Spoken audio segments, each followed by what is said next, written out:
at the International Blues Challenge 2016 in Memphis, and we ran into Mike Powers.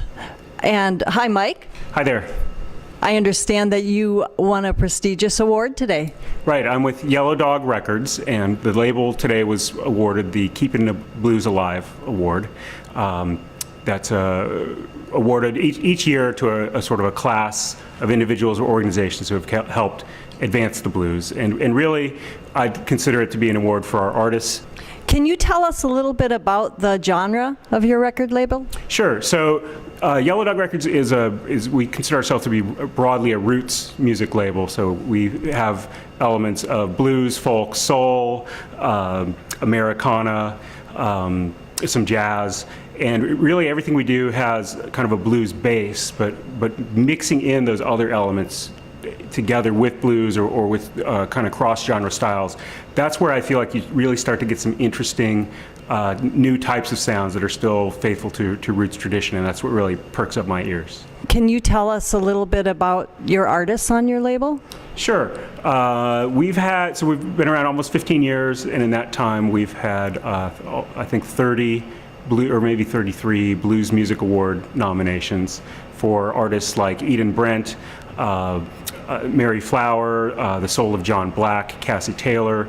We have an album with Colin Linden, Fiona Boyes, who in addition to Eden Brent were past winners of the International Blues Challenge. They both won the solo duo event one year. One of my favorite bands personally as a fan, the Asylum Street Spankers. That was one of our early bands as well. So again, very talented roster, and it's always a thrill to see what they create, the art that they create.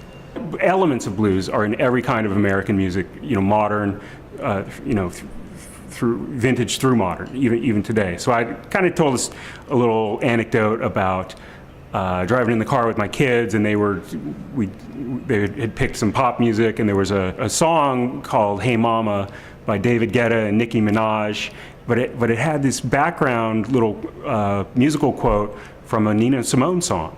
And so I was able to go back and play that original song for them and then there was even another version of that by Ed Sheeran, who's another kind of top 40 artist that they like. So I was able to play those for them and say, hey, this music that you're singing along to, that's where it came from. It came from this legendary jazz and blues singer, Nina Simone, and she herself was adapting that from earlier field hollers and the earlier traditions. So I was able to give them just a little picture about how the music that they think is cool actually comes from the blues. So I hope I was able to plant a little seed to them, that hey, there's some value here. And my broader point is that there's just so many opportunities, I believe, to do that and send out our messaging, and instead of just jealously defending our borders, hey, that ain't blues, instead think about ways to claim those blues influences that are out there and say, hey, that is part of what